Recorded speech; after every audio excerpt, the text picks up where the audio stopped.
பாமக நிறுவனர் ராமதாஸின் உதவியாளர் மீது தாக்குதல் நடத்தப்பட்டிருப்பதாக கூறப்படுகிறது. அன்புமணி தரப்பினர் இந்த தாக்குதலை மேற்கொண்டிருக்கின்றனர். விவரங்களை செய்தியாளர் கோகுல் வழங்க கேட்கலாம். கோகுல், விவரங்களை பகிர்ந்துக்கலாம். பாமக நிறுவனர் மருத்துவர் ராமதாசுடைய உதவியாளர் சாமிநாதனை தாக்கிவிட்டதாக அவர் டிஜிபி அலுவலகத்தில் புகார் அளித்திருக்கார். மாநிலங்களவை தேர்தலுக்கு அவர் வேட்புமனு தாக்கல் செய்திருந்தார். அவருடைய வேட்புமனு இன்றைய தினம் நிராகரிக்கப்பட்டது.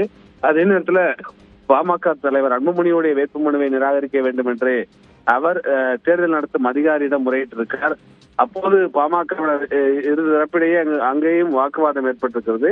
பின்னர் அவர் அண்ணா சாலை அருகே சென்ற போது 2 பேர் அவரை வழிமறித்து தாக்கியதாகவும் அதனால் தனக்கு காயம் ஏற்பட்டிருப்பதாக அவர் டிஜிபி அலுவலகத்தில் புகார் அளித்திருக்கார். அந்த புகாரில் அன்புமணி தரப்பினர் தன்னை தாக்கிவிட்டதாக அவர் குறிப்பிட்டிருக்கார். தொடர்ந்து சாமிநாதன் மாநிலங்களவை தேர்தலில் வேட்புமனு தாக்கல் செய்திருந்த நிலையில அவர் மீது இது போன்ற ஒரு தாக்குதல் நடத்தப்பட்டிருப்பது ஒரு பரபரப்பை ஏற்படுத்தியிருக்கிறது. தன்னுடைய உயிருக்கு அச்சுறுத்தல் இருப்பதாகவும் அவர் டிஜிபி அலுவலகத்தில் அந்த புகாரில் குறிப்பிட்டிருக்கார். ஸ்ரீராம், விவரங்களை வழங்கியதற்கு நன்றி கோகுல்.